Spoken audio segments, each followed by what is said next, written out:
The soldiers rain arrows down on the behemoth, but it's like shooting toothpicks at a tank. The arrows just bounce off its thick, mountain-like shield. They look to their leader, asking what the heck they should do next.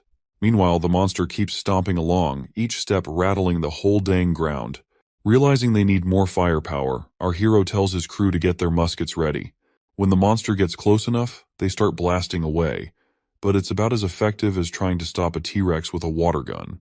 The soldiers start freaking out when even the muskets can't do squat against this monster. The prince quickly tells them to chill and orders Vice Captain Vanner to round up some guys and grab dynamite from storage. After dishing out orders, he tries to get everyone to listen, but bam! The giant behemoth demolishes the wall they busted their butts to build. At this point, the prince is pretty darn sure they're screwed. He didn't figure the monster would be this tough and calls for an immediate retreat before shit goes down real bad. As the wall crumbles, Nightingale swoops in and saves our hero from a nasty fall. Once they're back on solid ground, the boy asks her what she's doing there. She explains she came because she was worried, and now it looks like her worries were on point.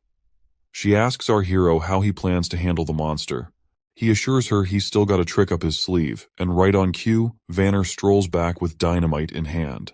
Our hero jumps in, shouting at Vanner to light the fuse and chuck the dynamite under the monster's legs. Meanwhile, poor Vanner's freaking out in this life-or-death situation. Finally, he gets the fuse lit, plops the dynamite down, and bolts out of there while the fuse starts sizzling. Once that fuse burns down, boom! The whole place shakes with a massive explosion, hitting the monster square in the gut. Everyone starts busting out victory moves as they watch the monster crash lifelessly to the ground. The prince is grinning like he just aced a test. But their celebration is cut short when they spot more beasts roaring back at them, even though they're just regular old critters. But they are in numbers. The soldiers scramble to get their shields up, and our hero is standing there clueless and panicking. The boar suddenly lets out a roar and charges right at their group. One soldier, lying on the ground, can't believe his eyes as he sees this girl stepping into the fray. But this ain't just any girl, it's Anna, and she's no ordinary lady, and you better get that to your head. Anna stares down the monster, showing no fear. She taps into her powers and throws fire right at the boar. The flames hit the mark, roasting the boar alive. Our hero's jaw drops, totally caught off guard by what he's seeing. Our hero feels like a complete idiot for never thinking about Anna's role on the battlefield beyond her building and town projects. That's exactly why he kept her safe in the sickbay, to avoid any danger, and he has no clue how she got out of here. As one of Knight Brian drops down to his knees, he informs the prince that Miss Anna was worried about his safety and insisted on coming to the wall, and he was not able to stop her. Originally, our hero had planned to sway public opinion in favor of witches using Nana's abilities, and once more people accepted witches, our hero wanted to reveal Anna's existence publicly. But it seems like the cat is already out of the bag. The boy quickly orders Brian to protect Anna from the danger, and he instructs Nightingale to do the same. Meanwhile, Anna steps forward confidently as soldiers gather around her protectively. With a determined look, Anna raises her hands, flames flickering to life, and she creates a wall of fire in the hole in the wall, blocking the monsters from advancing any further. Our hero is completely shocked by the magnificence of Anna's fiery display, but monsters continue to emerge from the flames. That is when the boy locks eyes with Anna, and in that moment, the prince understands what needs to be done. He immediately grabs the gun from the knight's hand and begins shooting down the monsters, aiming straight for their heads. The sight of their prince taking action startles everyone. Our hero raises his own gun, rallying the soldiers to prepare their spears and charge forward.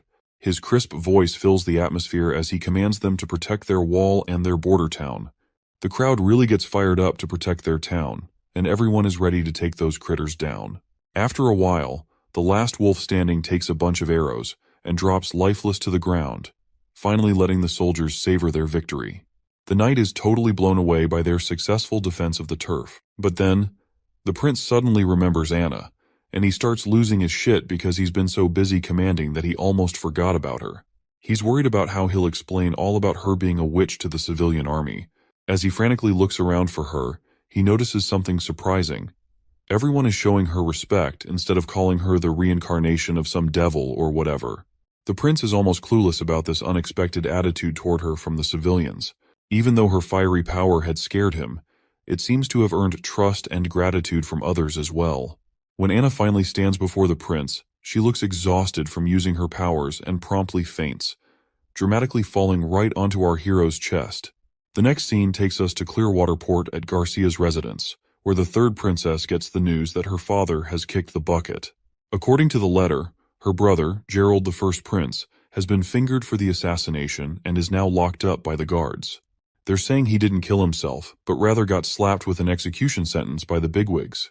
This news really throws her knight for a loop, and he finds it all pretty fishy. After a bit of hemming and hawing, she admits her brother can be a bit of a dumbbell, but he's not dumb enough to wish for death. She lays out how Timothy's trying to shift the blame to Gerald to fool the public, but snagging control of all Greycastle won't happen overnight. So, she's tweaking her plans accordingly. The knight, though, he's still scratching his head over why Timothy would pull such a stunt, especially when the king always favored him. That's when the princess drops a truth bomb. Timothy's scared of her. He's quaking in his boots at the sight of the black flag. She explains that Timothy's move was totally uncalled for. Sure, he's trying to pin the blame on Gerald for their dad's death, but he can't fool everyone forever. If he wants to take over all of Greycastle, it will require a more elaborate and sustained effort. Therefore, she decides to adapt her plans accordingly. The lady decides to set sail for Greycastle tomorrow. Her knight asks if she's planning to go head-to-head with Timothy. She tells him that if Timothy isn't waiting out the 5 years to let the decree end organically, she won't either. The knight looks anxious and mentions that the whole kingdom must be mourning the king's death by now. She jokes if he wants her to shed a tear too. The knight hastily says no and obediently drops to his knees, waiting for her next move. She then instructs him to go fetch the captain of the Black Fleet for her, because they are about to sail as soon as possible. Back in the border town, after that horrific raid by the monsters, there have been no further attacks. The injured soldiers were healed quickly and returned to their duties right away. The chief knight was tasked with using the hybrid monster shell to patch up the broken wall, making it one with the barrier. The largest factor in their victory against the large-scale invasion was undoubtedly Anna. However, it's been a few weeks since she fainted, and she still hasn't woken up. Nightingale mentions today's supposed to be her maturity day, but she's sure she is going to die in her sleep, because the pain of maturity can only be endured while awake. She somberly spills that she's seen too many witches die before her eyes, treated like animals, burned or tortured slowly by nobles for some twisted fun. The lucky ones live in exile, far from society, always chasing the holy mountain, a distant dream they can't catch. But she says Anna's not like the rest. Unlike the Association sisters, she's actually cared for here, valued by our hero, and given due respect. This, Nightingale explains, is what the Holy Mountain truly signifies: a life free from prejudice. In Anna's case, she has already achieved this. As the memories of Anna flood our hero's mind, her strength, her resolve from the day one to the moment she vowed to stay with the prince, he clutches her hand tightly, refusing to let her slip away. Just as midnight strikes, Nightingale notices Anna's puberty beginning, sensing the magic within her body stirring. A candle nearby starts glowing with an eerie green hue, startling our hero, who wonders if it's the work of demonic spirits. But there's no visible change in Anna herself. Then, unexpectedly, the candle's flame dwindles, causing a wave of anxiety, especially for the young Nana. The candle flickers back to life with that bright green energy, surprising everyone again. Suddenly, Anna opens her eyes, which shocks everyone present. Prince Roland hurries over, immediately asking how she's feeling. Thankfully, Anna seems totally okay. She reaches out her hand toward our stunned hero, and he's not quite sure what to expect. But then, a flame bursts to life over her palm, glowing in that vivid green color, which catches everyone off guard once more. After summoning his courage, Prince Roland cautiously reaches out to touch the flame. Just as he does, the scene shifts into the office, where we see our hero's bewildered face. He is shocked to hear that Nightingale has decided it's time for her to leave the border town. She remarks that Anna not only woke up but also survived being possessed by demons, something totally unexpected and unexplained. She suggests that Anna's new ability with those green flames seems to be fully under her control now, synced perfectly with her mind. Anna can adjust its heat, manipulate it, and even move it within a 5-meter radius whenever she wants. But she's still confused over how she dodged that painful experience, given her super strong magic. The guy figures maybe after she used up all her magic at the border, her magic tank was running on empty, which might have toned down the demon pain. You know, witches are all about magic stuff. Since witches gotta keep their powers hidden from the civilians, all that magic energy builds up inside them. So when they hit maturity, bam, it's like a pressure cooker of magic causing them agony. Nightingale nods along, seeing the logic in his theory, and decides she's gotta jet back to the association pronto. Winter's coming, and there's gonna be a bunch of witches hitting puberty soon. She vows to bring any survivors back here to Prince Roland's town, hoping he'll take care of them like he did with Anna. But Prince Roland tells her to stay put. Maybe wait till the demons have stopped popping up and the weather settles down. Nightingale smirks, saying even getting to association a day early could save lives. Plus, she assures him the demons won't be able to detect her, so she's good to go. The prince then asks about her own awakening, to which the woman brushes it off, saying it's the start of spring and there's no need to worry since she has gotten used to the pain. Still, he advises her to take care on the road.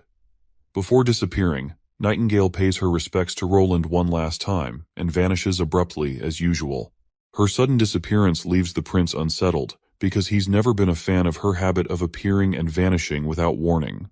Sitting back, he sinks back into his thoughts, mulling over how if his theory about witches turns out to be true, it could be a game changer. He then looks over at his ridiculously long to-do list, realizing there's a mountain of tasks waiting for him.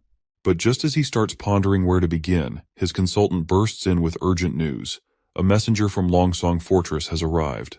The ambassador seems unusually anxious, and the prince wonders if things are going south for Longsong Fortress. His eyes widen as he reads the message. The king has passed away.